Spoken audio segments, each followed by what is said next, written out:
Hey, this is Greg, and this is another Ask Greg. And today we're taking a question from a gentleman named David. Didn't leave a last initial. That's okay. David's question is really simple, but well worth talking about. He says, "Hey Greg, what's the best way to learn foraging?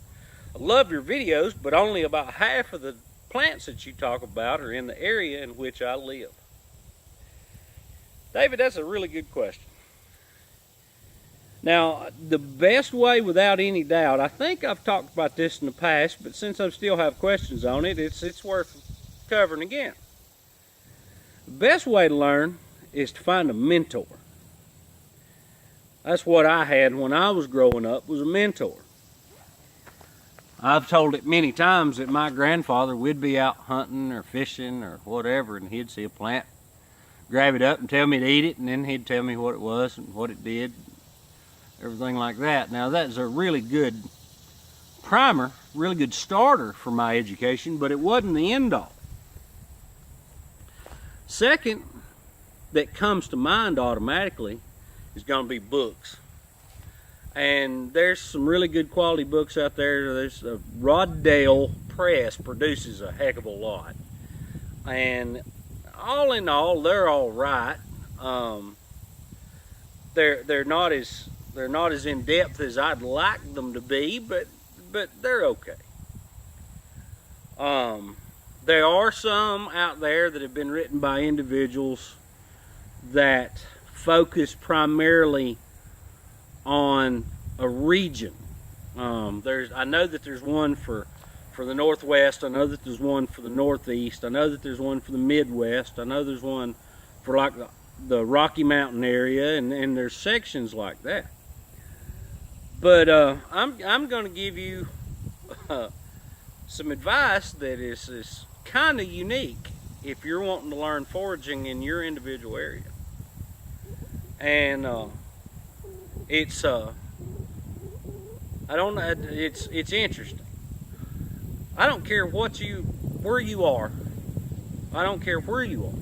This method will work for you. Find a plant, any plant, anything. I don't care what it is. And then figure out what it is. And then after you've figured out what it is, find out whether or not it's edible or medicinal. Odds are really high that it's going to be one of the two. There are some out there that don't have either. I've actually thought about doing a few videos on some of them, but then I questioned myself, why am I doing that if there's not really any uses other than them being pretty or just being wild? So I probably won't. But that's going to be really your best bet. Start teaching yourself how to identify plants. Take a picture of it. Spend time on Google or Bing or wherever your favorite search engine is, learning what that plant is.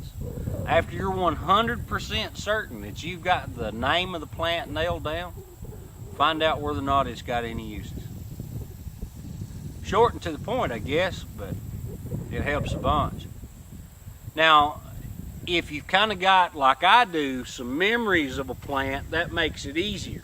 Sometimes it's tough. Sometimes I have put in, plant with small purple flowers on a square stem, and there's only like 5,000 of those things, and you've got to figure out which one's which. So it can take some time. But if you don't have other resources, that's going to be a good resource. All right? I hope you enjoyed it. I hope this helped a little bit.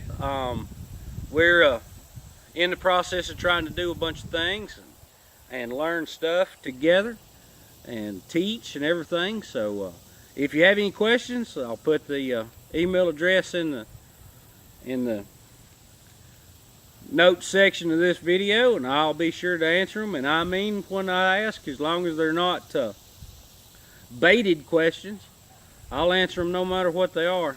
All right? Step by step, we're bringing rural back. Have a great day. Bye-bye.